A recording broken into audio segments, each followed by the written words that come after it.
All I got is one mic, is what Nas said. But today I'm sharing that with my brother, attorney Daryl Hayott, Esquire. He helps the underprivileged stay in housing, having heat and water in Richmond, Virginia. He's fighting hard to make sure that the rules are equal for all of us, equal justice in the area of law, which he explained. I've known him since law school. He was in my wedding. I love him to death. Other than that, he's going to give you a true story of coming out of the mud from Ashley to Classy. Truly an inspirational guy. He's in my Fave 5 circle. Meet him, real conversations. Daryl Hayott, Esquire. Let's keep it upbeat. Let's go. Madam Chair, members of the subcommittee, once again, my name is Daryl Hayott. I am a housing attorney with the Virginia Poverty Law Center. Just wanted to give a couple of words towards this bill. As far as the notice, having as early notice as possible, I'm a housing attorney with the Virginia Poverty Law Center, but I'm also the community lawyer for public housing. And I deal directly with residents of public housing. A lot of them are elderly. Well, they're on oxygen tanks. I have, single mothers, kids, and the sooner that they know that there's something happening in their situation, that there's a demolition happening, and that the sooner that they could get their affairs in order, and we can assist them in getting their affairs in order, because these are people that are most vulnerable to displacement and don't have the resources that we would like for them to have. So the sooner that we could get that notice to them individually, the sooner that my office and offices like mine can assist people with trying to help them, whether it be to find some locations for them. I got one lady, she's on oxygen tank. I have to find out who her next of kin is and figure out all this stuff. So the more time I have, the better it would be. For at least the people that I represent, I think that this bill would be very advantageous for them, so I support the bill. Thank you. Legend, Daryl Hayott, Esquire, a guy that I've known for about going on 10 years now. Our relationship, man, he's my brother. He's my brother-in-law. He's on my team. He's in my horse pack. He's in my wolf pack. If I need this guy mentally for a conversation, if I need advice, he's always there. Back in the days, if they said that you had troubles, you might have to call Daryl. But the way he's doing it right now, he's fighting with the pen. He's righteous right now, yeah. He's agreed to be a regular contributor to this channel. And I want you guys, when you come in, just to comment, have him come back as much as possible. He's burning the candles on both sides right now, even during quarantine. And we'll get into that, dealing with the COVID and landlord-tenant issues. But before we do all that, we got to take it back to the beginning. Daryl, man, thank you for coming. Thank you for being a part of this. If I didn't think that this world needed this, man, I wouldn't be in here today. I mean, these talks that we have a lot of times about current issues, we may go on for 2 and 3 hours, and I felt like the world needed to hear it. But before we get into present day, it's my understanding that you weren't, it wasn't always your dream to be a lawyer, was it? No, it wasn't.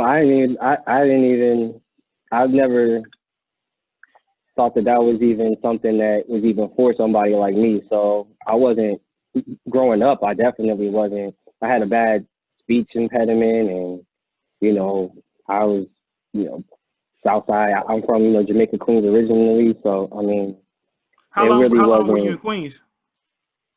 Until I was 14. Until I was 14. Academically, how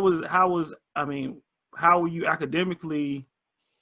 I did enough to pass. You know what I mean? I was a class clown, and I was somebody who was cracking jokes. I'm the youngest. My sister, I have an older sister. And, I grew up in a kind of a tumultuous kind of a situation. It's the 80s and early 90s and Southside. So drugs are popping and family have addictions and things of that nature. So I learned kind of early on that I could break a lot of tension and dysfunction by cracking jokes and getting people laughing. So I always just was cracking jokes or dancing or acting foolish so I can get people laughing. And so when I got to school, it was just the same thing. I was just cracking jokes, laughing, making sure that everybody was entertained, making sure I'm entertained. And as far as school goes, it was just like enough to pass. Like I didn't think that I was like super smart or anything. So, you know, I was just doing the average, I would say. And, you know, conduct problems and stuff like that. But it was always enough to get through. Sure. How was, tell me about Jamaica, Queens. Tell me about the environment. Is it safe? Building. Is it picket fences or? Well, yeah, I mean, we had a house when I was really young. You know, we stayed at my grandmother's house. It was a house, and it was like Big Mama's house almost. Shout out grandma. So it was like shout out grandma. Shout out long live grandma. You know, I mean, rest in peace, Pat. And she was a person who was like prominent on the South Side. She ran a number spot back in the day, and she had some other things back in the day. You know, she had a club and stuff. So she was pretty known back in the day. So when we were really young, I mean, 4 or 5 years old, we were all in the house on the South Side and having fun. Cousins would come over and, you know, barbecues and all that cool stuff. And, you know, money, I didn't know whether or not we had money or we were poor or we were rich. I didn't really know. I was too young. And the people around that area, I mean, it was like Supreme Team territory. So you probably don't know, but like Supreme Team was like this guy named Supreme ran a gang like back in the late 80s and the early 90s, you know, in my area. There was also a gang called the Lost Boys. They became a rap group. Was that depicted in the 50 Cent movie, The Supreme? Probably, yes. I mean, Supreme's the guy that 50 that they say. Okay. Set up 50 yeah. Gotcha. But I mean, this is all. I'm a toddler, so I mean, I'm a kid, so I don't know anything about that. I was just trying to say that the area around me may have been rough, but I didn't know any better, you know, because I was always in the house. It wasn't until my grandmother got sick, and you know, we had to move and all that other stuff is to where I actually started to realize that, you know, we were struggling a little bit, you know. So, and this is your maternal mother? Yeah, it's my mom's mom. So I'm from Queens. My dad is from Harlem. All of his family's from Harlem, and my whole mom's side is from Queens. I'm from Queens. I'm not from Harlem. And so I stayed in Queens my entire youth, you know, until we moved to Virginia after, you know, my grandmother finally passed. We moved to, you know, Virginia for, you know, a better life, you know. But, you know, yeah, Queens was in the building. I always loved Queens. I always was repping Queens. I love it, you know, and it was just a situation where, you know, when you're growing up in that type of environment, you just have to learn quick how to kind of take care of yourself and, you know, defend yourself and things like that. But when I was in Jamaica, Queens, I didn't really have that problem. Everybody knew my grandmother. Everybody knew my mom, you know, and everything like that. And so I just think I was home. Queens is home. It's always been home. I mean, I would still visit Harlem on the weekends to see my grandfather, rest in peace, Martin, and you know, my grandmother and things like that. You know, my dad by then was gone doing what he doing, whatever his little dope dad. Whatever he was doing, you know, he was out of the picture. So I was just holding it down, and but I would still go up and see them, chill up in Harlem on the weekends. But I wasn't hanging out, you know, out there like that. I was repping Queens all day until I moved. I noticed earlier you said that growing up you had a speech impediment. Right. I personally have, obviously we got a lot of one-on-one time, and I've seen you in trial settings before. Mm-hmm. And I mean, you're one of the best orators that I've ever personally heard, you know, in a courtroom. So how do we speech impediment to master orator? I mean, I was watching you on TV the other week, and you know, they had you representing for the less fortunate grassroots lawyer. Tell me about Tell me about the speech impediment, man, because I don't know how we get here. I really don't know how we get here. Man, it was just, it was tough, man. I had a bad stutter, you know, hard confidence. I was just running, you know, all that, and oh, it was a nightmare. And you know, you would go to school and you would have to stop people like, you know, anytime I would have to go to a different school or something, or we would move or something like that, I immediately had to put something down so people wouldn't bully me, you know, because of my stutter. I like to talk, and I had so many things to express. So I really wanted to learn how to speak, and I was really trying to figure out ways to do it. My mother took me a few times to like a speech pathologist, and they tried different methods, but it wasn't working. And so I was like in the 7th grade is when I started cursing. And so like around 7, like, you know, I always would drop curse words when I was you know, a little secret, but 7th and 8th grade was when I would use cursing as part of my conversation. You know, I met a crew, and I was hanging out with this crew, and that's just real. And I noticed that when I was cursing, it was easier for me to get from word to word because I was using the curse word as a transition. So while I'm talking, I'm like in effing and then this effing like that. So while I was gathering my thoughts, I was using it as a bridge.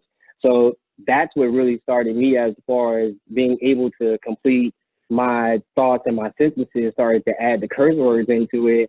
And then, so that's one thing. And then the second thing was I had to start learning more words because the hard consonants were very hard. And I couldn't get certain words out, so I would just find another word for that word. So, you know, using like a thesaurus and other things like that to try to help me find different words. And so I started reading more and more and more so I can learn different words to express myself. But probably the best thing that helped me was when I figured out rapping. Like when you put a beat on. And I started joking around with my friends as far as like with rap, you know, we were just freestyle and stuff. But I noticed that when it was time for me to go and I was rapping, I didn't stutter one time because I was on the beat and I was talking to the beat. And I noticed that I could talk on the rhythm, but with this dead air, I get nervous. So I was talking on the rhythm, it just helped me go. So after I learned that, I just started putting rhythms in my head when I was talking. It was just like simple as that. Like I was just talking on the rhythm, you know, like, and so people didn't know it, of course, because I'm not. But like when people would talk to me, I'm like, word. So what you gotta do is you probably gotta do that, and I started doing it in my head. Nobody knew. And nobody knew, so I just kind of did that, and then over the course of my years, I kind of cured it. I still have a little stutter here and there when I get excited and things like that, but I just had to cure myself. You know, when you don't have any resources, you know, you have to rely on yourself as the main resource, and I just always did that. So I just had to figure it out. You know, that's crazy, man. You know how George Washington Carver had the peanut, man, and he made all these different type of things. You took an issue and a problem, took your environment, and said, well, I got curse words over here, I got rap music over here. Got problem solved, man. You got problem solved because the pressure when you're young, man, you know, kids can be cruel. Sure. And you know, and you know, when we was in Queens, you know, when my grandmother got sick, and we were moving for a while trying to, you know, because we were trying to wait to find housing, you know, and so we were moving around, and I would move to different neighborhoods in Queens. But like, you know, I went from South Jamaica to Richmond Hill to Flushing, you know, when we finally got into the, you know, project, shout out to Latimer Gardens. And when we got to, you know, Latimer Garden project, it was another group of people that I had to, you know, find friends and do things like that. So I felt a lot of pressure. Where was that? In Virginia? That was in Flushing. No, that was in Queens. Okay. That was in Flushing. So what happened was my mother was on the waiting list to get housing for like a year and a half, like 2 years, and then she finally got the call, and it was you know, projects out in Flushing, which is by like Met State, which is by the Shea Stadium, like where the Mets play. So we went out there. I was like, by then I'm like 12, and I moved out there for like 2 years and spent 2 years in Latimer, like 2 or 3 years in Latimer. fire. Like, I met dope friends. Like, shout out to all of my friends, you know, the twins, Brandon, Chantel, Kimberly Feliciano. And I was, you know, and I was Latimer down. And, you know, whenever I got to a new place, I was repping it, you know, because I thought that that's where I was going to be. I didn't know if you kept moving. So I'm like, yeah, now I'm Latimer, you know, doing all that. So, but yeah, I mean, whenever I moved, there was pressure to meet friends, you know. Luckily, you know, I played some sports and I was able to do things like that. But, you know, I had to get the talking thing down. You feel me? You know, it's crazy, man, how we come full circle, because at some point you were in low-income housing, and right. fast forward 30 years, who knew that you would be, you know, the head of the legal team for helping people? Not the head of the legal team, part of the legal team. My bad. From what I can see, and I know how you go about doing things. You know, there may be somebody that is the leader, but I'm sure you're the one that is getting things done. But it's crazy how you have I guess you have that perspective at this point, knowing if being in a situation for low income housing, and now in the future being able to help those people, man. It really ain't. I mean, it really ain't that deep. It's really not that deep. You know, people say that to me all the time. Like, since I did some years in the projects, or, you know, we was on Section 8 for whatever the case is. But since I had that experience and I have a commonality, I had that commonality without being there. They're human beings. The only commonality I have with these people is that they're human beings, and I just happen to treat them like human beings and not animals, because I was there and I know they're human beings. When I went to Latimer, they just like everybody. They just like everybody else. So I treat people in the project like they everybody else. It's the people that never grew up there that treat it like a safari. You know what I mean? So, and they scared to go there, and they scared to greet people. You know, they're scared to touch hands, and they scared to meet people and greet people. You know, they scared of that environment. I'm just not scared of that environment. Not that I'm anything, but they just regular people. So I just treat people. I just treat them like a human being. No. This is what I'm saying, and I'm not gonna move past this. Right? This is where we're at right now. Okay. Part of you, what makes you dynamic, is whatever God put in front of your path. Right? What makes you a dynamic person? What makes you a dynamic advocate? Little did you know at that point, you were in a place to get experience right in a particular thing, that at this particular point right now, the work that you do, you're probably one of 100 with your experience. I wouldn't say. I would say one of 100, but it's probably one in 1 million. Exactly. I mean, dude, listen. I've been with you in many different situations. You know, coming through law school. You're one of the persons that can transcend spots. We can be, you know, with the Richie Riches. We can be with the, you know, not haves. We can be with, you know, at the rap battles. I mean, you're always yourself, man. You're always comfortable within yourself. It's something that I've always admired, man. And thank you, man. Appreciate that. You know, talking with you all the time, man, it just does me good. So now you're 14, 15 years old. At this particular point in time, now you're about to be a lawyer. This is when you decide around 14, 15 that now I'm gonna be a lawyer. Is this where we are? No way. Okay. No way. I was 14. When I was 14, I just wanted to be popular. I wanted to hang with my crew, the twins, and Jamal, Brandon, and them. You know, represent for Latimer, hold it down. You know, and have girls and have nice clothes and stuff like that. I wasn't thinking about my future at all at that time, because in my environment, that wasn't the conversation, you know, and in that environment, it was just all about getting clothes and getting cash and getting girls, and that's what you see all the old heads doing, and shooting dice and playing handball and things like that, and gambling and stuff like that.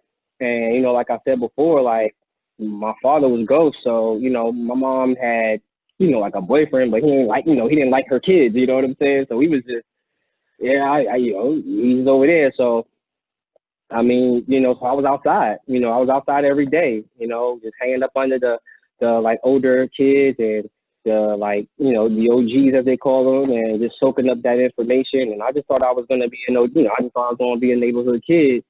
And, you know, I had to learn, you know, I was just learning the trades of the streets, you know, stealing stuff and you know, and hopping the train styles and, you know, fighting the other rivals, you know, tenements from yonder and all of that stuff. It really wasn't, that was the least of my worries. And then my grandmother, when she passed away, we wound up getting, you know, I guess my mother got some money from the house that was sold or something like that. I don't know how it happened, but my mother got a little bag and was able to move us to Virginia. And so I moved to Alexandria, Virginia. Shout out to Alexandria always. I love Alexandria, and that's where I went to high school. And you know, I went to high school out there. C.P. Williams. C.P. Williams. Okay. Oh yeah, yeah. Mm-hmm. Alexandria. C.P. Williams. But yeah, the Remember the Titans movie. That's the high school from there. Yeah. So we you know, we moved out to Northern Virginia. I had to meet some new friends and I had to do some new things. But by that time, I was already like into a certain kind of character. So by the time I moved to Alexandria, I just wanted to meet other people who was into the kind of outside life that I was doing, that I was accustomed to, as far as like hanging out and smoking and doing all that kind of stuff. How were you at this point?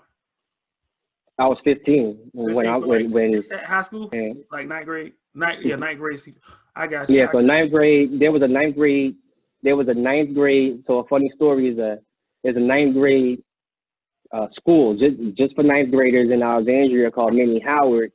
And when I left New York that summer going into the ninth grade. My mom is like, yeah, we're going to move to Virginia. We're going to start over. We're going to have a better life. We're going to be safe. It's, you know, going to be suburbs, whatever the case is. You know, she's just a girl from Queens and she never been, you know, so she's looking at it like a brand new situation. So I'm like, okay, bet, you know, because I was kind of, you know, by eighth grade, you know, I'm getting in trouble. You know, at this point, you know, I'm getting in trouble. So we moved to Alexandria. I go to Minnie Howard thinking that everything was going to be like suburban and white and stuff. Now I'm going to put a pin in that. So in Alexandria, there were two middle schools. One was on the west side of Alexandria. One was on the east end of Alexandria. One was called Hammond and one was called GW. I didn't know anything about this going on. Obviously, the Hammond kids hate the GW kids. So we get to Minnie Howard when these two schools finally clash, and they're just fighting. They're fighting every day. Every day is a fight. And then there was this bomb threat, like within like the second week. And then when we go outside with a bomb threat, everybody's fighting. So I'm sitting there like, yo, we trying to move away from a situation. They just landed me in a civil war that I ain't even signed up for. You know what I'm saying? So I was like, yo, this is crazy.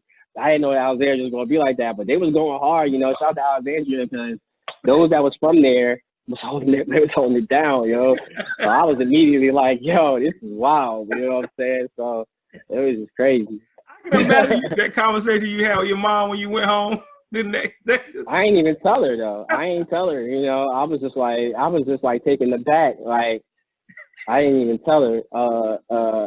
So I was just like, wow, like, you know what I mean? This is crazy, but I'm gonna have to, you know, hold it down. You know what I'm saying? I'm gonna have to hold it down. Like, you know, I'm new here. I'm sure that somebody's gonna test me one of these days.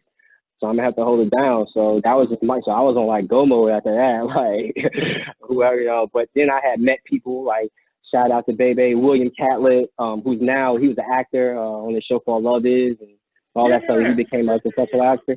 Yeah, that was the first person. Well, Joe Johnson, Joseph was the first person that I actually knew in Alexandria. But I wasn't really hanging with him like that. The first person that I hung with was William Catlett. It was Bebe, and he was out in Delray, and he kind of was the first person to really like befriend me. You know, go over the house and stuff like that. Yeah. So it was cool to go over there and hang out with them, and met some friends. But then William it was then what he is now. He was just the younger version, but he was already like a maturer, more mature guy, you know what I mean? Like a more kind of a refined 15, 16-year-old. and I was still cutting up. So I was like, well, I can't really hang with them no more. I got to hang with people that was kind of still wanting to do the things that I was doing, you know what I mean? But shout out to Dave, you know, forever. Yeah, you know, man, I like the dynamic, the family dynamics that play in, man. When we come and we give this information, part of it is just kind of like examining all that goes into like the anatomy of a successful insane attorney, you know, which I wholly think that you are obviously successful. Thank you. Obviously, I appreciate you. You said that, you know, you really didn't have a relationship with your dad, and that your mom had a boyfriend and he really didn't like you guys like that. How do you reconcile that today, with not really having a relationship with your dad and your mom's boyfriend, y'all really not being cool? How does that go into the pot? Has it negatively affected you, positively affected you, or affected you at all? You just don't even think about it. Whenever there's no father in the home, it is going to have a permanent effect on any kid, whether it's a boy or a girl. That paternal figure for safety, being able to bounce ideas off of, and being able to talk about manhood and things like that is just something that is like irreplaceable. So without that, I was freestyling and I was just trying to figure it out. And, you know, I was running up under other guys who grew up without fathers, you know what I mean? So it was just a cycle there. So I was just doing what they were doing. So I think it affected me as far as, I didn't know that it affected me at all until I started hanging around people with both parents. You know what I mean? And like a good nuclear home. You're like, wow, this is amazing. Like your dad's here, you're talking to him, you know how to shave already. Just talking to him. Bouncing ideas off of him about puberty, learning how to shave, learning how to take care of your body, learning how to health-wise, learning how to wash yourself correctly and all that stuff. If your father's not there, you're freestyling. You have to figure it out. And, you know, your mother may be able to help you with certain things, but, you know, 80% of the stuff she just can't help you with. So it was, you know, it did have an effect. I was blessed enough that his father, my father's father, was, you know, like I said, he was in Harlem. So when I got into my what's his name? In my 20s, Martin Anthony Hayott. You know, he passed away November 2nd, 2017. But before that, especially in my 20s, he really helped me to this whole transition. People say, you know, coming from this and then becoming that. That's all because of him. You know, from the suits I wear to you know, how I walk. You know, when I finally started to spend more time with him, like, he was just the coolest dude in the world to me, and he liked me and he wanted to talk to me. So I just was asking him a bunch of questions and absorbing all this information. He was so nice to me, and he would give me money. You know what I mean? He bought me a car at one point. No, he bought me 2 cars at one point. Like, not at one point, but I had a car, and then it broke down and stuff, and then he you know, helped me to get another car and everything. He helped to pay for my school and everything. You know, so he just really stepped in. Mr. Martin is his name, Mr. Martin. Martin Anthony Hayott, yep, forever. Yeah. What did he do for a living? He was no, he was a teacher, and then later on in his life he became a marshal. But he was a professor at one point, and you know, he was when he was younger, he was in the Army. Then he became a professor, and then later on in his life, you know, he became a marshal. And he was in Harlem. You know, he was a Mason. You know, he gave the cancer research and everything. He was just the dopest. You know, everyone loved him. He was just the dopest dude. And you know, I was like, yo, I wanted to be like him as far as being classy and all that. You know, all that stuff. What age did you really start getting close to him? Like 20. Like 24, you were grown, 25. You were a grown man. You were grown man at that point. Yeah. Because during my teenage years, I didn't want to hear from nobody. I didn't want to listen to nobody. Once that father leaves, you realize that, you know, you're gonna have to step in and hold it down on some kind of level. You know, like I said, even though my mom had a boyfriend, he wasn't rocking with us like that. So I had to watch my sister. I had to hold it down. I had to get things done. Yeah, my sister's older. Yeah, but she's a girl, so I had to hold it down. Sure. Yeah, like when somebody violated her, I had to go at them. So, I know you told so when you're doing all that, you don't want to hear from nobody. I was capo. Dude, I know there's a story that you got to share. It always touched my heart. You were looking at this point, you were transitioning into your rap career. And that was later. That was later. Where your grandfather was in a position to help you out? Yeah, he yeah. All right, so yeah, he did. Like, that was later. So the whole rap thing happened like during college and then like after college. Like it was really a joke. It was really a situation where it's really what it was. Like, it was really a situation where everybody had their thing. Like I said, when I got to high school, I got to Alexandria. Everybody had their thing. Everybody had hold on for 1 second. I hate to do this, but let me quickly just leave it to see. Let me quickly text this book. So you said that rapping kind of started as a joke? Yeah, rapping. Okay, rapping just started as a joke. Rapping was a situation where, like I said, everybody was good at something. When I got to Alexandria, I mean, these kids were good at sports, like on another level good at sports. Like, shout out to Irvin Gregory, shout out to Jason Ingram, Doug, who's like one of my best friends in the world. But they were they were into basketball. Like, they were super good. I thought I was okay. They made me not even want to play basketball. You know what I mean?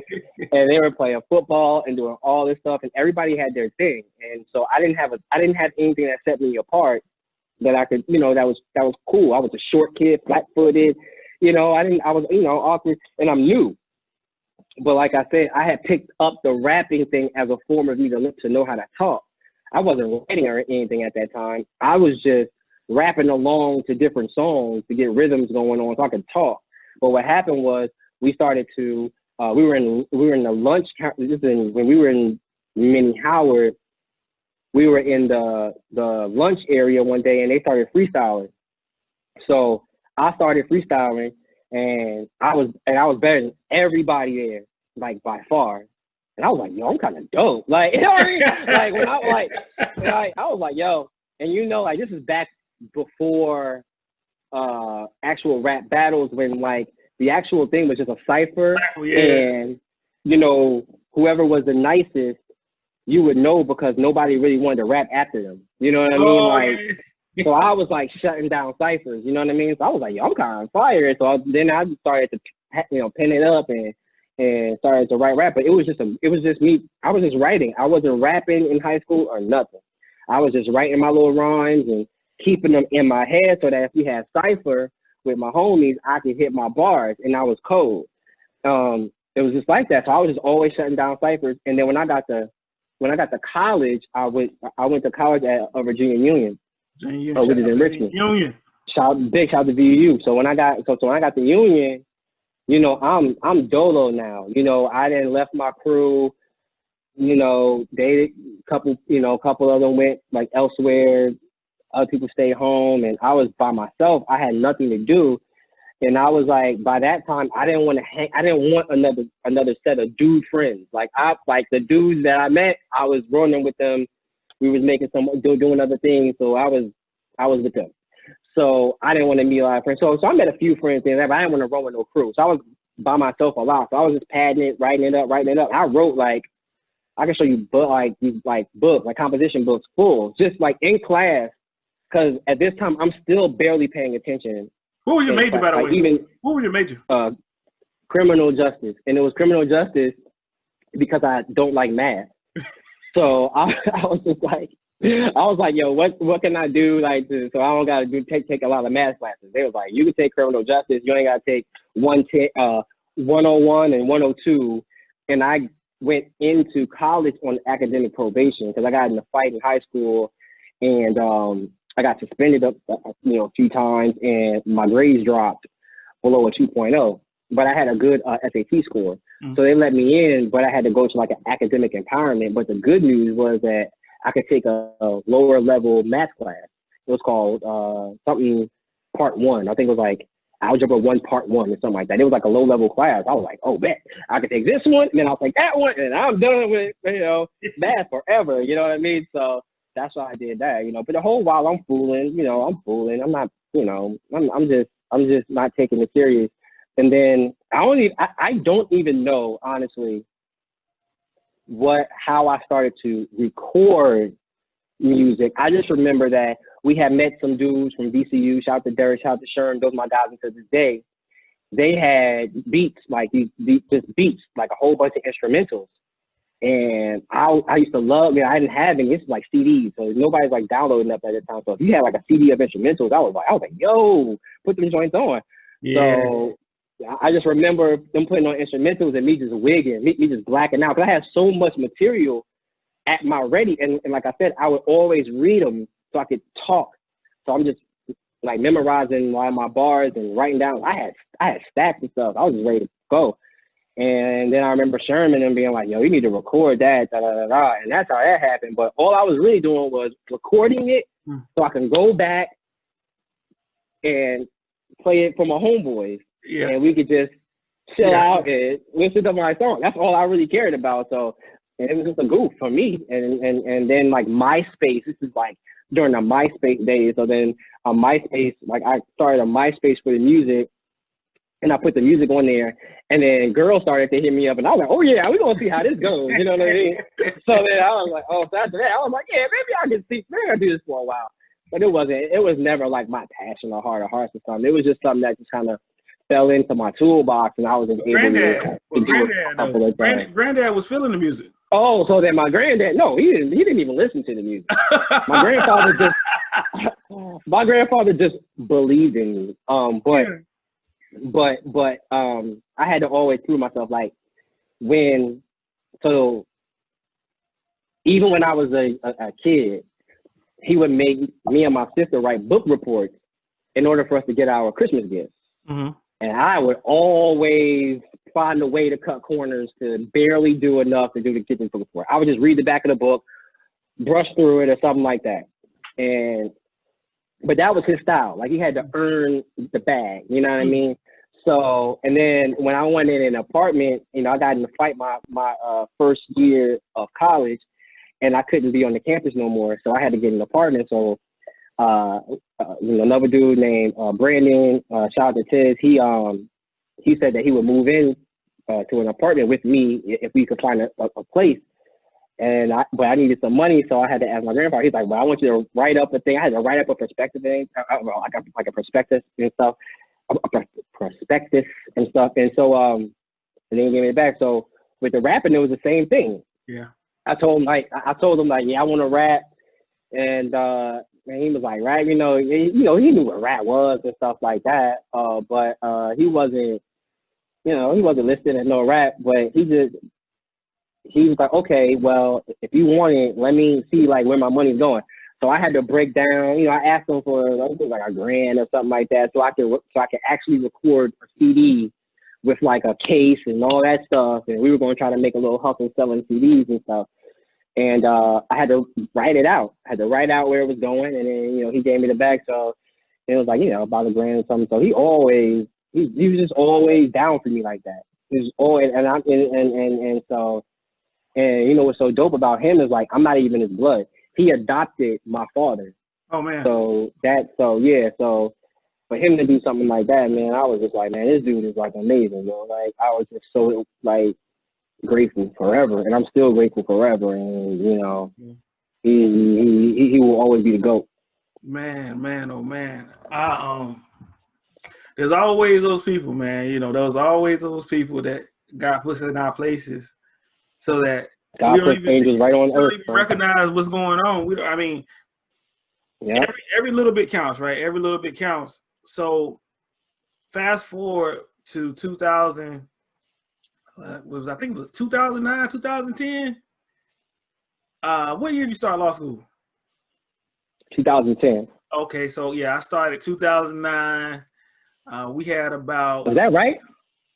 It's close. It's close to right. Yeah, that's right. That's right. Yeah. 2010. It's close to right. So, about 10 or 11 years ago, I had my first semester where I was a part-time student, and then we had about maybe 3 or 4 African American guys in our class, I think. Plus Daryl. So it would have been myself, Greg, Brandon, John Costin, and then you came along. That was 4, right? So we had 4 in our whole law school. So it's crazy. I know you say you went to a historically black college. I did as well. So the whole dynamic switched up once we went to Regent, which, shout out to Regent, a great school, but the dynamic, it played out how most law schools do. You're going to get about 3%, which is going to be African American. So obviously I spot this man the first day, and I'm like, and didn't you stay right next to him? Didn't you stay right next door to me? I stayed in, I forgot the room number, but you was right next door. Yeah. You was right next door. And yeah. I mean, you can spot, a kindred spirit I saw him from across the hallway, man. And I remember I ran into him one night, man. We talked for like an hour and a half. I called everybody. I called Greg over because he was staying across, man. I just wanted all us to get together because at that particular point in time, law school is one of those situations where you really don't know what people are made of and what they feel they have to do to succeed, right? And so my whole thing going in was anybody who was similarly situated to me, we need to go ahead and stick together to make sure that we could get through this thing. But I realized really quick my first year that wasn't the outlet of it. Some people thought that the way to go about it, which, shout out to them, was to go and to be a part of the majority or whoever was, supposed to be the thought leaders at the time. Mine was, I'm trying to get with some people that I know that are similar and so we can have each other's back, man. So, after the first conversation, we were vibing, and the crazy thing about it is we were talking about like your crews, man. When I got married, I saw all my crews coming together because it was the guys that I had known from kindergarten. Then there was like high school, and then the 2 towns kind of merged, and then there was a law school crew that was right. I'm glad that you guys. That was a good weekend. Man, I was glad to be there, bro. I was glad to be there, man. You was fired, man. I first met you. I remember you saying rapping to law school. That's what I'm trying to figure out. How did you go from rapping to law school? So it really wasn't. The rapping was, like I said, the rapping was more like a hobby. We only took it serious, and I say we because I had like people like Sherm and shout out to Mercury and Rayvon and all these people that were supporting me and being like, yo, I think you can do it. So I just gave it a shot. But like I said, I wasn't really. I was good, so I was just doing it because I was nice. I felt I was nice, you know what I mean? But then I, literally, I just woke up one day and like, I don't do this anymore. You know what I mean? I just, it was, because it was like, it was a slow grind. Like, shout out to the hustle of hip hop, but these dudes that really put in that work, they're putting in work, man. They are day and night trying to get their stuff going. They're getting countless rejections. They're getting countless, people telling them they just keep pushing through because they love hip hop like that. They love rapping like that. I didn't. So when the going got tough for me as far as rapping, I'm like, I don't even need to do this for real. You know what I mean? But I needed something. I was about 24, 25 at that time. I'm out of school, I'm out of college for, a few years. I had a couple of jobs, but it wasn't a career. I'm in my mid-20s now. So it's like, where do I go from here? Kind of, I got to choose a lane and choose something to do, And so I just remember being on my balcony. I had an apartment on the west end of Richmond because I was working for Wells Fargo. Shout out to Wells Fargo. I was a phone banker at that time. And I was just on my balcony talking to my cousin George, who's an attorney on my mom's side. And I was just like, hey, you think I could be an attorney? And he was like, yeah. And I was already like, even with because I graduated with like a 2.76 like GPA. And George was like one of the coolest people in the world to me, like, cause he was super smart. He was charming. And you know what I mean? And he knew the answers. And I was just kind of talking to him one day. He kind of turned into this kind of a role model for me in a sense. And I just remember asking him, like, but I didn't even think I could do it. I had like a 2.7 GPA. And he was like, yeah, you could do it. Yeah, sure. I was like, you think so? Yeah. I was like, I ain't got nothing to lose. So I went to the public library and picked up one of those like LSAT books. Yeah. And I picked up the LSAT book and went through it. When I went through the LSAT book, I was like, oh yeah, I can do this. You know, I think I could figure this out. You know, at least that test. So from then, I went to this website, this law school predictor website, and I was like, all right, what score do I need on this test so that I could get into some schools? Because I got a low GPA and I've been out of college for a few years and I don't have a bright and shiny background. And it was like something like I remember telling myself, if I get a 160, I can get in anywhere because I'm a black man. And I looked at all these schools that was giving money to black people because there wasn't a lot of black men. So everybody wanted that stipend, you know, everybody wanted that.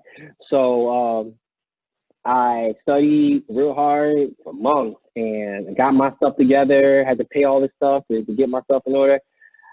Took the LSAT, I got a 158. I didn't get the 160, but I got a 158.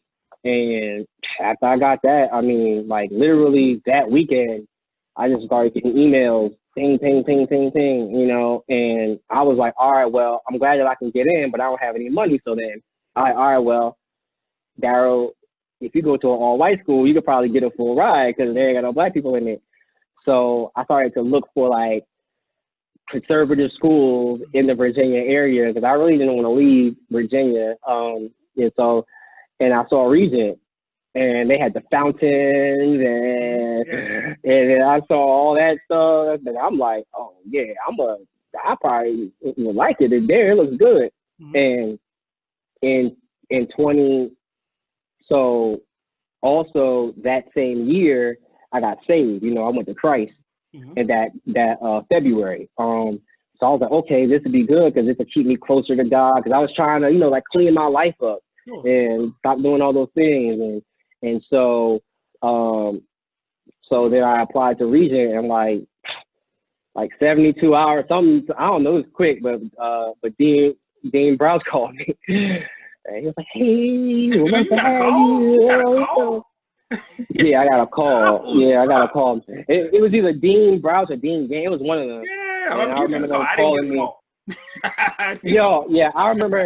I remember getting a call and being like, hey, got your application and all that stuff. And they were just like talking to me. It wasn't like anything. I guess that they were just like reaching out to me because I had to write a little story.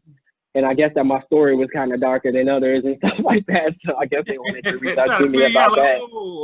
Yeah, trying to probably give me a little a little screening. But after that, you know, Bolsa, I got a letter from Bolsa. I didn't even know what that was. The Black Law Students Association saying that they were going to pay for all of my tuition. And I was like, oh yeah, I'm there. Like, sign me up. So I applied for some student loans to take care of my housing, and I had the full tuition scholarship to go to Regent, and then I went. And I just went, you know, and I was really using law school as like a second chance, like to kind of clean up, you know, kind of like a detox and try to start another life on more of a square tip to be kind of more like my grandfather, you know, my cousin George, then my homeboys, you know what I mean? Try to get to that next level. As far as like manhood, you're super self-aware though, man. Like I can remember having conversations with you, and you weren't saying this. You were like, you know what? I don't like this vibe right now, so I'm gonna go to the room and I'm gonna study for like 3-4 hours every day because I really don't like, you know what I'm saying? Maybe this whole field right now, it's like you always been very, very self-aware, man. Which I mean, when you growing up like I'm growing up, bro. You need that sixth sense to know when either you just get it when you're not wanted or when you're about to get jumped or something. You start to get these spidey senses. So and when I got to Regent, I really wasn't there to really make friends per se. I was really there just to get the education and to get out without getting in trouble. I just needed to get out here clean. It just so happens that we was on the same floor, and when I met you was just like, "Yo, what's up?" And you was mad nice. It like, was, "Yo, it was survival. You know what I mean? We all we got." I was like, "Oh, nah, we doing this." Yeah, he was like, "Yeah, man, we all we got out here." I was like, "Yeah, you probably right." So I was always, you know, when we was in that, you know, in meetings or in classes and stuff like that, I was always about to just, all right, y'all, take, you know, because I just didn't want to get in trouble. And it wasn't that the, oh you know, my God, it wasn't that, but see, it wasn't that those people were bad. Let me tell you this story. This is, I love Daryl, man. So he has a temper that kind of sways from 1 to 10 at times, depending. Oh, yeah. So 1 to 30. Hold on. Stop what you're doing. Hold on. Pause. Because I want to hear this. Pause. So,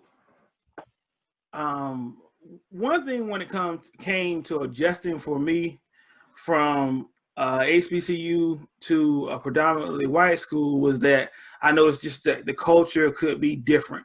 And I think it was so easy for me. I would say it was so easy for me at Elizabeth City State because everybody was African American and Southern. You know, like you have different areas, but the Southern African American, like we all knew what respect was. We knew what disrespect was. There was no confusion about, even if that time, if you were courting a young lady, there were certain social norms that we had that were acceptable. So when I went to law school, it kind of switched.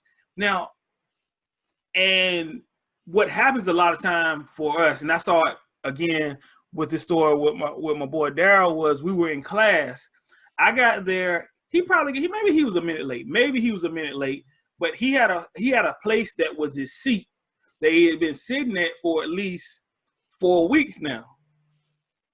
Now, actually, what I think happened was he had put his books in a particular place, and when you came back in class, either your books was moved or someone was sitting in your seat, right? And so when you came, I don't even remember this. Yeah, when you came in, you were kind of scanning the area, like, "Where's my book?" Right?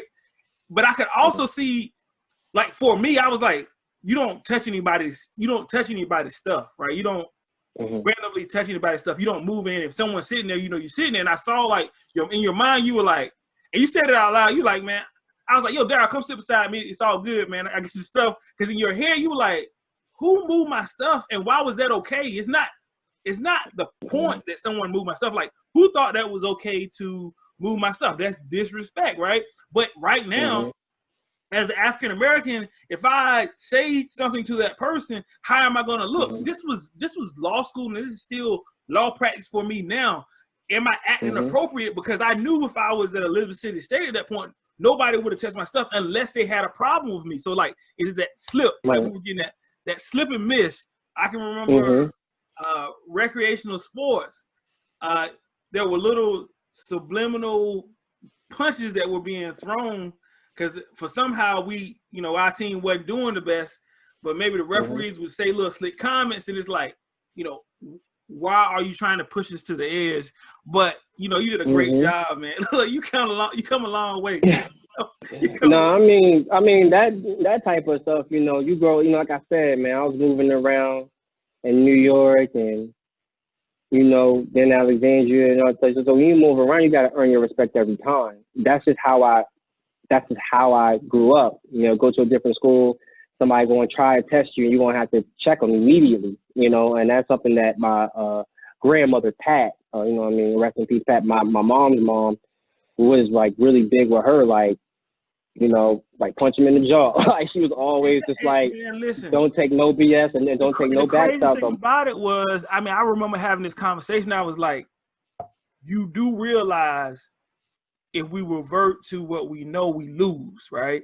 So like, if we're in an intramural game and someone does something indirect, or we're in a class or somebody says something disrespectful, whether it's in a courtroom or whether it's in law school, if we react the way that internally we've known to do so, we look crazy and we lose out because we don't have anybody holding us up.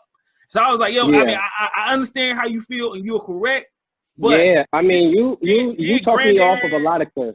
Did all the people that poured into us put us here forced to hit that button and to mess it all up.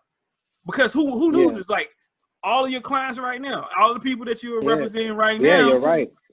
God, it was crazy, man. I mean, still to But this day. you know, you don't have that type of forethought. You know, when you're upset and something happens like that, you know, like you mentioned, people moving my books or taking my seat, or, you know, like you mentioned at the, you know, basketball game, people getting, you know, slick, and I have to get thrown out, you know, I have to show out, you know, but I had to get mine, you know, people call it you may call it like a little man complex or whatever people want to call it.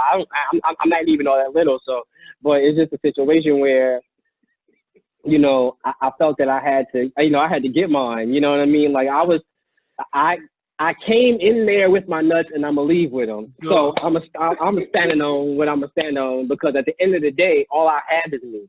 And, you know, you mentioned about me being resourceful, because I learned very early on in my life that I am my best toolkit, my best resource. And when it all breaks down, I'm all that I have. I can't depend on anybody but me. And I'm going to have to make sure that I protect myself, that no one picks on me, that I establish my respect and things of that nature. So when I got to law school, like I said, I was still kind of, you know, I'm just coming out of that little rat phase, and I had gotten saved, and I was trying to be good, but you know how that goes. I mean, we just kind of new to that walk, and I'm flip-flop, you know, I have so many emotions going on in my, you know, and plus I'm not smoking no more. I'm not drinking as heavy as I used to. So I'm like detoxing too. So I'm really in a bad mood.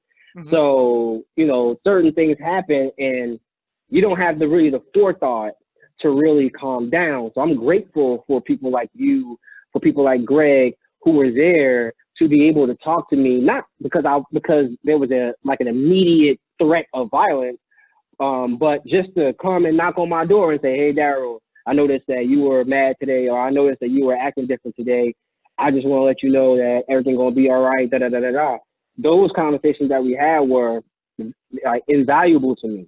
But so, you know, because had you not been there, I probably would have popped. What you didn't realize was like that was mental health for me, because this was the world that I was living the year previous until you got there, right? So it's like to be able to even have that conversation with someone who understands, like, I know exactly where you at. I know exactly how you feel right now. Yeah. It was crazy, man. It was like you were vital, man. I would say you were vital. We were vital. I mean, no. I'm just saying for my perspective. From my perspective, you. Shout out to Santos. Shout out to all the Black ones, Vanna Shaw, Kelly, you know, Collegiate, Hazelwood, Mattia. I mean, I wouldn't even have graduated without Mattia. So, I mean, I really found a little family within that sector. That Black Law Student Association was critical for me, and me being able to express myself as a native of a hip hop culture, as somebody who's proud to have that tattoos. And back then I was wearing my earrings and snapbacks and all that stuff every day. And I knew that I was looking like a weirdo out there to everybody else, but to be able to go into that like Bolster office, to hang with y'all and to go on those trips and to be a part of that was vital. So, you know, I just want to thank you and thank all of Bolster, you know, Black Law Student, you know, Association for taking me in and, you know, treating me like family and, you know, holding me down. And you helped me. I mean, I got food from people. I got book notes, one-pagers. I'm glad you mentioned that.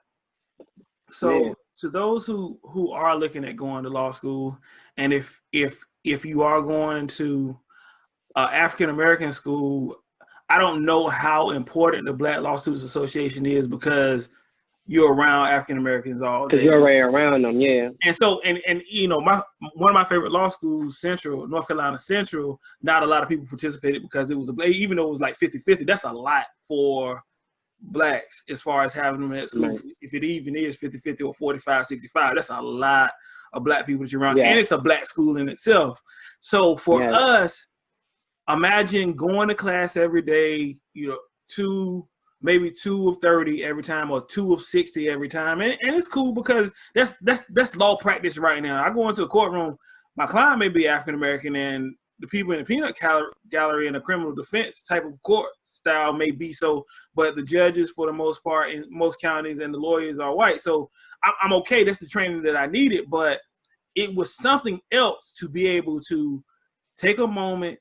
If the Black Law Students Association had a meeting, shout out to Mid-Atlantic Bossa Association. I remember going there first year and Sheila Isom, all those fantastic being at home. I remember like everybody knew that they could take that moment once we were there at the conventions and just know that everybody was home. There was a conversation around every corner. There's friends that I've met to this day, to this day that I talk to. And of course, Daryl being the shining star, Daryl would make like 50 friends in like 2 minutes. I would go upstairs. I might take a shower. By the time I come back, he's there. He's got 50 people around him. That's always just. Man, let me tell you something. Let me tell you something right now. You were like that actually at school as well. It just so happened that you were super in your element then. So by the time it was time to actually hang out, man, we had a great crew of successful people. Let me tell you something. To get involved with Bossa, let me tell you something. If you are a law student, you're a Black law student, and you don't sign up for Bossa, and you go your whole law school career without going to like the Mid-Atlantic or the Nationals, you wasted your money. I mean, it's good to have the education. I'm glad you had your education. I'm glad you're there. But there was nothing. There's a moment. Nothing. There's nothing in the world like seeing other young Black professionals. We look good. We smell good. Everything's paid for. It's comped, and you had a 5-star hotel, and you on a boat or a cruise, all inclusive, and you've been busting your tail at school, and you just need to unwind and you're stressed, and you get there, and when I tell you, shout out to Sheila. She put me on the board that first year I got there, and we just vibed, and it was amazing. Shout out to Ashley Ward, Santos. I mean, we would party. We would go on. I mean, every Mid-Atlantic was a party, a 3-4 day party. I'm not just talking about one day. It's a full weekend of just partying and not thinking about, if you have like competitions like the moot court or a trial, whatever it is that you have, you may be studying for that. Other than that, party central. And it's the only time where you could they're playing all the good music, all the Black stuff. The food is always good. And it was just amazing. Every one of them that we went to. And everybody's brilliant. Everyone's brilliant. Great conversations going on. And then in the daytime, I remember going to breakfast and lunch with new people that I just met from Pennsylvania or from Baltimore or something, people that I haven't met before. And then you go to lunch with them and you meet these like lifelong friends and these connections. So both the Black Law Students Association, it was vital for me as far as getting me through, because by that third year, I'm like, I don't even care what's going on in the region, because I know that regionals is coming up and then nationals is coming up. So I know everything's gonna be all right. There's nothing that I think you touched on it earlier about going to region. When you go to region, this is a conservative Christian school.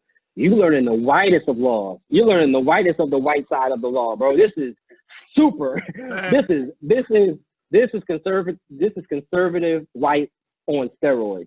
Because when you are around some conservative whites, they will still kind of show their true colors. Like they don't really like you or they don't really want you. But when you super conservative Christian, man, they will, hi, how you doing? Oh, they will bring you in and you like, what is this? Like super on that side. Totally nice. Like too nice. Nice to where you like, nah, I don't trust you. Like you said, I will always just go back because they're like, oh, Daryl, you want to come too? No. I ain't doing that. Like it was always that. So we were learning from we were learning law from like, they would bring it back to God. And that's what makes me so confident in when it comes down to a trial or anything like that. Because I don't go to, I'm a community lawyer, so I really do like know your rights presentations. Mm-hmm. I'm with the General Assembly trying to make new laws and create new laws, but I'm not in court. But I'm just so confident because I know that nobody could touch me because I got God on my side. We were taught law like we could trace everything back to God. Like every law, they taught us how it goes back to God. Like and when you get into a court, it's not a lot of juries. When you start throwing God's name in there, there's not a lot of juries that's gonna side the other way. So if you see me in court, this is just a public service announcement. If you see me, okay, and you're on the other side, and there's a judge, flag of America, flag of Virginia, clerk, maybe there's a stenographer if there's a record, jury of your peers, third chair, second chair, first chair. There's a gallery in the back, and you on the other side. When they say all rise, man, God bless you, bro. God bless us.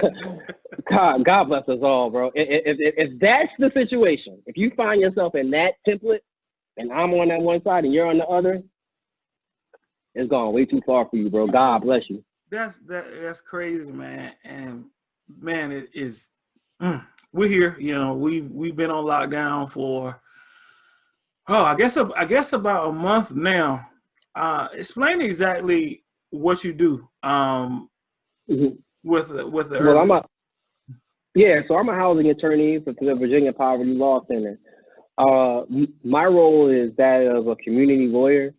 What I really do is I go out to the communities and do like know your rights presentations about housing rights and responsibilities, landlord tenant rights and things like that.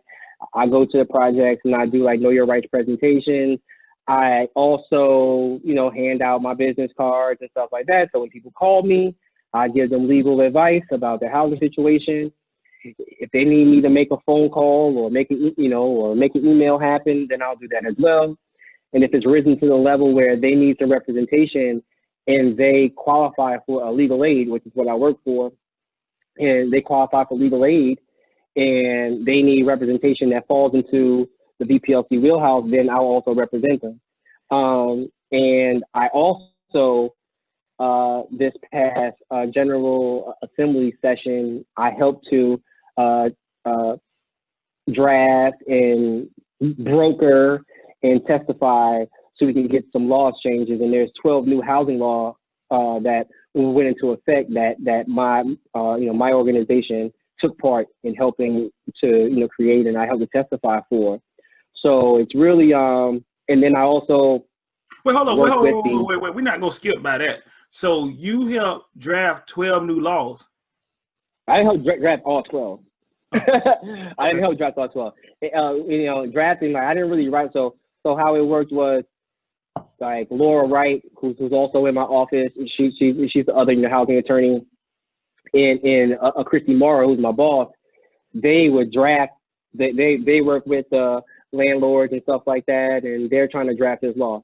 So they'll draft the law, and they'll have the rough draft of the bill, and we'll sit there and we'll look at it and what can be modified and what do we need, what do we don't need, what do we have to add in, because we have this bill is really rough, and then all the stakeholders want to make sure that this bill, if it becomes a law, that it's not like disadvantageous to their constituency. You know what I mean? So you have the landlords on that's a stakeholder.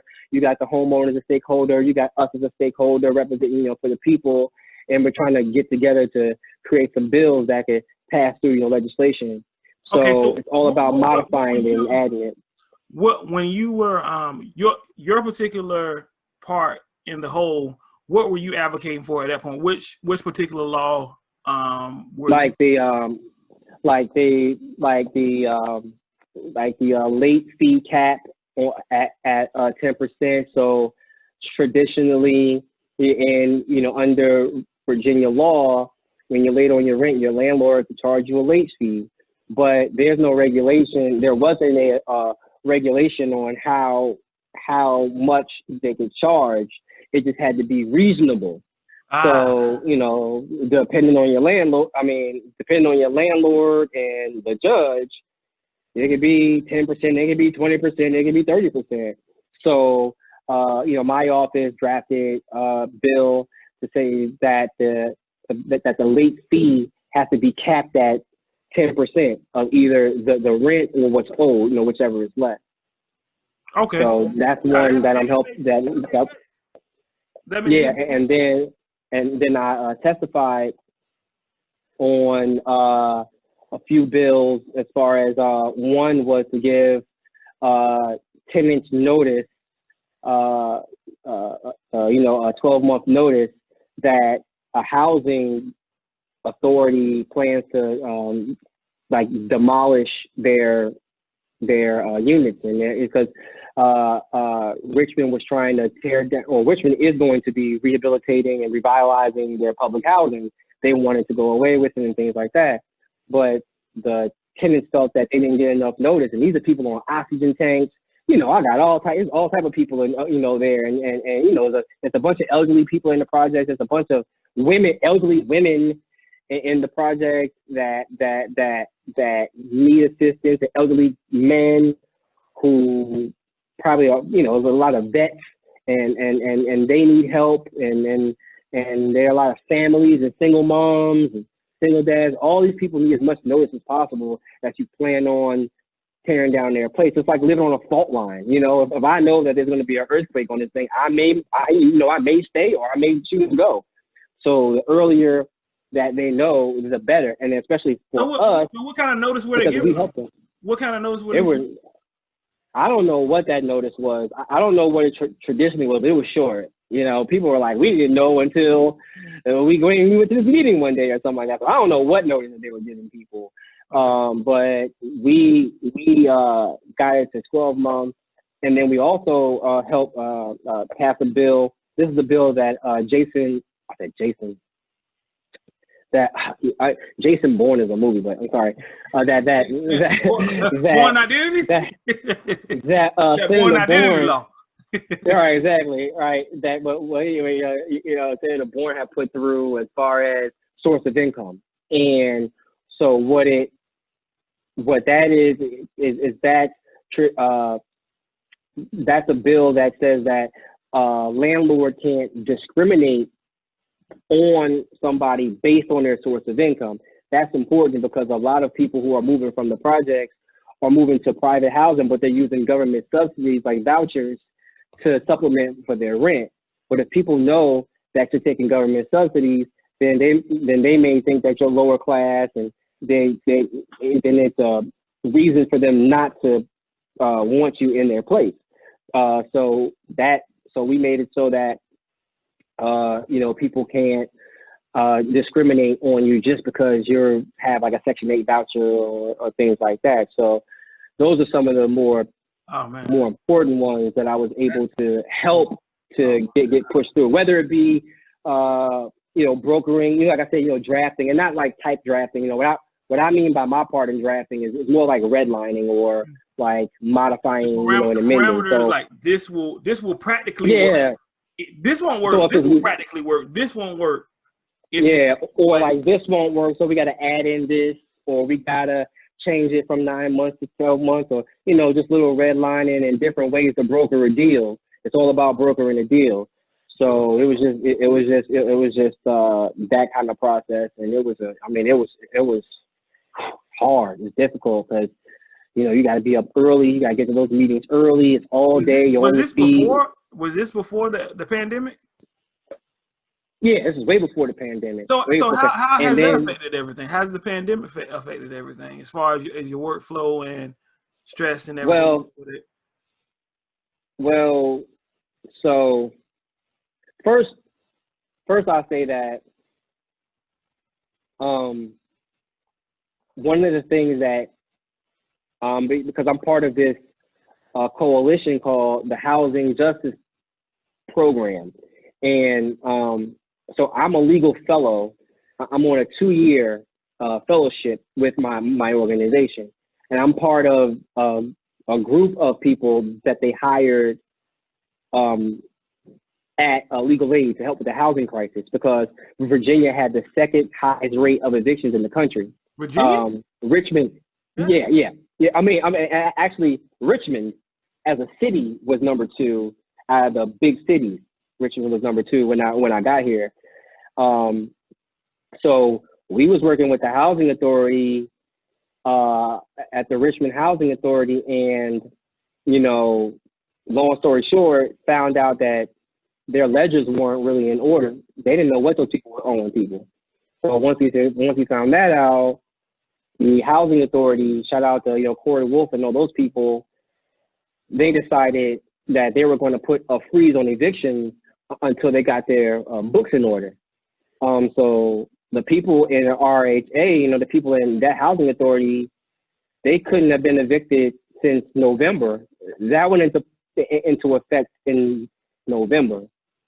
The CARES Act, which came in as part of the coronavirus pandemic, and they passed the CARES Act, and Virginia passed a judicial order saying that people that they wouldn't be hearing any kind of eviction cases until May, so that they put a freeze on certain types of evictions, just dealing with being back into rent because people were losing their jobs. So they put a freeze on that until May. But my people had been already set since November. You know what I mean? So they were already straight as far as rent was concerned, being in arrears of rent and things like that, because Richmond Housing Authority hasn't been evicting people due to rent since November. So it really didn't affect the people who I was representing as far as evictions are concerned.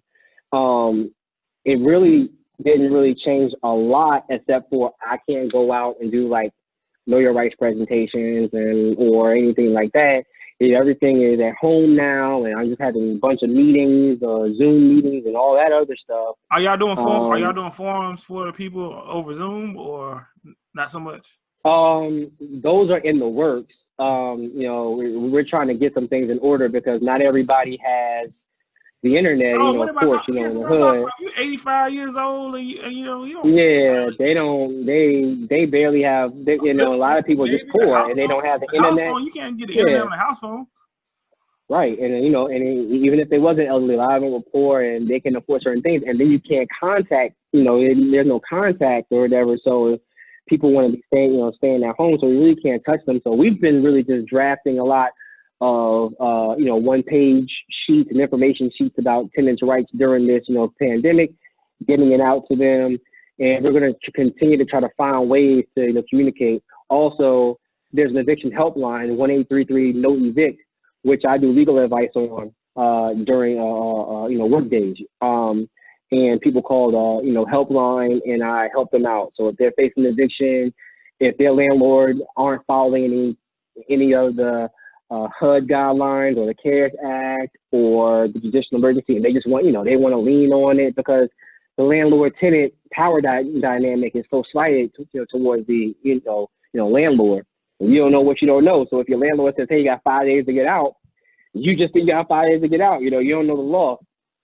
So the helpline helps a lot. So whenever there is an emergency, people can call the helpline, and I'm able to give them legal advice and able to set some things straight for them. So it really hasn't been a crazy change as far as my job is concerned. It's just as far as the communication aspect has changed, of course, because of the stay-at-home orders. Sure. Man, I always tell people on my channel, and I discuss it a lot, and this would be the first opportunity that I really had an opportunity to talk about mental health with another Black guy, man. And I think Dave Chappelle made a funny joke, man. I'm not going to go into the joke, but pretty much what he implied was that, man, we didn't have time to think about our mental health, and that's why in our community we suffer a little bit because, we're always kind of like trying at the meal, whether it's the work we have to do, whether it's the bills that we have to pay, or whatever that's going on. I can, I've focused more on my mental health in the last year and a half just because I had to. my body was kind of, not my body was locking down on me, and I always, you know, tell this on my channel, my body doesn't lock down on me, but I'll get into a place where I am on cruise control. So I'll be doing everything that I normally do throughout the week, but I may go back and look at an email or a note that I wrote to myself maybe a week before, and I don't know what the hell it says. Like, I'm reading it and I'm like, or it's like, what's your birthday? And my birthday is 11/06/1980. It may say 10/06/801, right? And through talking with somebody, I realized, like, we really have to deal with these issues because, number one, we're not good to anyone if we're not being effective in our own mental context and take care of ourselves physically. I can remember in law school, and it was strange to me at the time. I made a comment to you, but you said, "Yeah, man, but you know, I really got to watch this right here because, like, mentally, I don't know how it's going to affect me." And, like, I mean, black man at that time, I was like, what the hell is he? What are you talking about? So, like, you've been aware of your mental health for a lot longer than I've been paying attention to mine.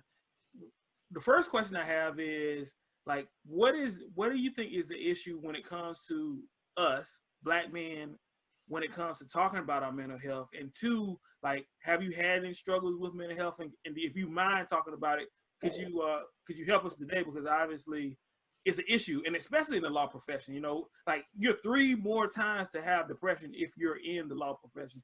I know 2 guys, neither one of them were African-American, but 2 guys who killed themselves since I've been practicing law, and nobody saw it coming. So yeah, if you could, what's going on with that? Why don't we speak? Well, I mean, for me, yeah, I kind of been knew that I was off the rocker since, you know, since my upbringing, you know, like I told you about my upbringing. So you can imagine, like, you know, my head is spinning. And back in those days, they didn't care about mental health. They just give you a nickname, you know. So I was just like Dizzy, you know, because, you know, I was just all over the place, you know. And, you know, but I knew that I had certain issues that I had to work through by the time, but my issues were my virtues when I was in high school, when I was in college. So my temper and everything was seen as charming to girls and to my crew. Like, oh, he crazy, oh, he'll do it. So that was like a virtue, you know what I mean? When you're dealing with a certain type of culture, it's like, oh, well, you know, you can be crazy because crazy is, oh, we all, you know, oh, he's just crazy, something like that. So it wasn't until I had to change gears and go into that law school realm when I'm like, yo, I gotta watch myself, because now I you know, I can't be that kind of, I gotta get more self-control. And it was hard. I had so many breakdowns. I was going into your room, Kelly, Tia, everybody, anybody, you know, John Costin. Shout out to John Costin. I can't believe I forgot him, but shout out to Costin. I would talk to people and just not really have a whole emotional breakdown, you know, unless I'm like super drunk or something, but like had just talks where I'm like, yo, this is going on and that's going on. So I was able to really work on that part of my character and recognizing that I had some anger issues, recognizing that I had problems with authority and stuff like that, helps me to realize it and then practice it and work on it. And so I just started to work on the type of person that I wanted to be, which is like my grandfather, you know, a more patient person, doesn't get too mad, is a true leader. And so I just worked on that. And it was very, very, very, very tough. But the faith, it really helped me so much staying in that Christian culture. Whether you're a Christian or whether you're not Christian, one thing that I can say is that the structure that was put into me at Regent really helped me, because we prayed at every class. There was church 3 times a week. There was men's groups. There was teen groups. There was a lot of resources that I could use for that kind of structure and support. So by the time I got out of law school, I really had a lot of good habits that, you know, as far as like praying, as far as like calming myself down, and I still get, you know, hot-headed and things like that, but it was way better. So I was able to deal with it. And then going into my role right now, dealing with people in public housing, and seeing how depressed that they are, and seeing not all of them, but some people may be depressed, or some people may have like issues. There are people with cancer, dead people with dead relatives, and all this stuff. I'm able to, you know, because I've been through so much, you know, like my grandmother, you know, my mom's mom, she died of AIDS, you know what I mean? And I had to watch her wilt, you know, and I had friends that were killed, and I've had different things that have happened to me, and kind of darker things that traumatized me at first, but now I'm able to listen to their story without getting emotional, because I'm kind of cauterized by a lot of the stuff that goes on in the world. So I'm able to listen to them, not get emotional, but just actually try to listen for the problem so I can help solve their problems without getting too emotional. So you can right. So yeah, I mean, it helps the issue spot. Let's go there, man, because I think, and part of my issue was because I was so desensitized, or I thought that I was so desensitized, but I was still carrying it, right? I hear it and I put it on my back, and I'm like, how do we take care of this? How do we get to the goal? But I'm not emptying the stuff off of my back. And so when I wake up in the morning, I'm like, I'm supposed to get up at 5:30, and I'm getting up at 7:30, because even though I think that I'm desensitized, I'm still wearing it. So I had to find a way, you know, actually, I hope everything works out. This period that we had, this coronavirus period, has given me the opportunity. When I heard like we had 2 months off from court, like I felt like I just kind of like took everything, kind of took it off, because otherwise I'm Monday through Friday. So I had to really watch whether I was actually desensitized to it or I just wore it. I was reading an article the other day. A gentleman who was an ex-Marine compared war to law practice, and that the way that our bodies feel trauma, like trauma or like stressful situations or anxiety when we hear them. And so that's something that I mean, I'm definitely going to take all your notes on those.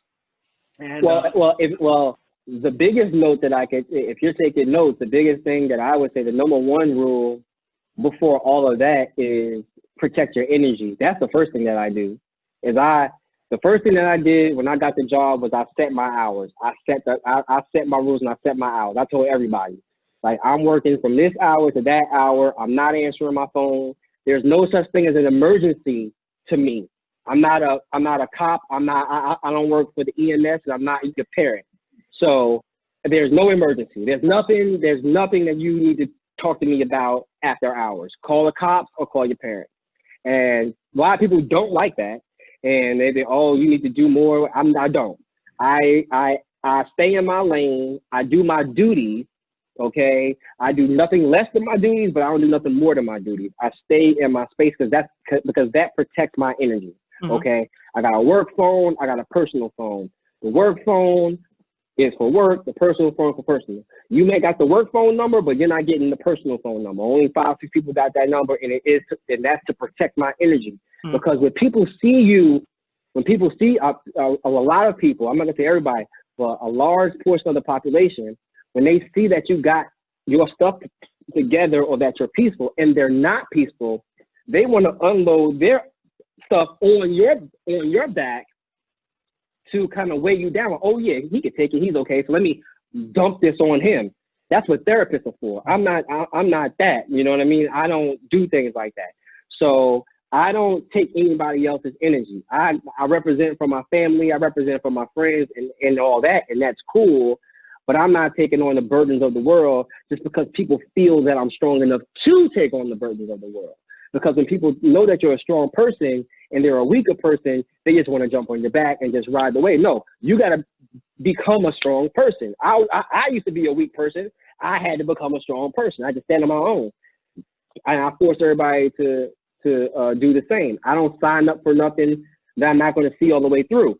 So if it's a situation where somebody wants me to do something, or somebody wants me to be part of some organization, something, and I don't want to do it, I'm just not going to do it. You can like me or you can not like me, but I'm not going to do it. I protect my energy. My heart's good. I work hard for my clients and for the people, but I'm not a politician. I'm not trying to win your votes. I'm not running for mayor, nothing like that. I don't need to be friends with everybody or anything like that. I'm gonna protect my energy, perfect my craft as an attorney, but keep my peace of mind and keep what little bit of fantasy that I have. Exactly. Listen, man, go ahead and let everybody know how they can find you on social media, and for sure. whatever email address you feel comfortable giving people. Yeah, definitely. So you can follow me on social media. I have a Twitter. I'm not all that super active on it, but I have a Twitter, which is Hayott Law, HAYOTT LAW at well, it's a Twitter, so at Hayott Law, HAYOTT LAW, and on Instagram it's also HAYOTT LAW, Hayott Law. If you don't know how to spell, hold on one second, I got something for people. I got you. I'll link it. Look, I'll link it under the video. I know, but I want to show y'all something. Oh. This is something that I got. Oh, this is a little tribute man. to my grandfather, and that's me and him over there.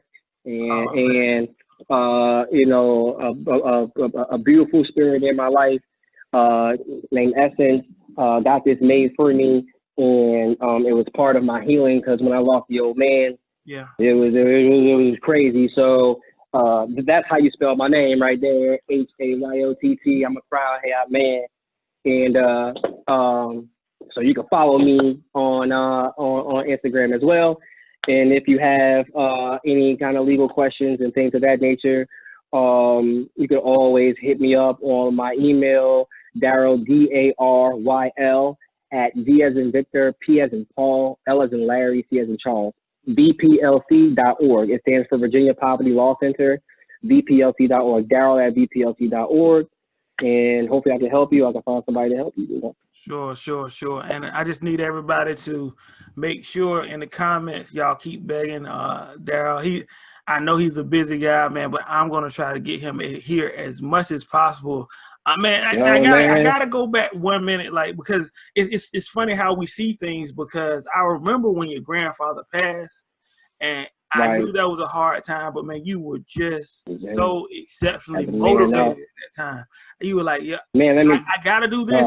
But listen, the blueprint that my grandfather gave me, this is where I need to be at right here. Like, no, I'm not taking anything less than what I'm supposed to be doing. It was. Let me tell you this.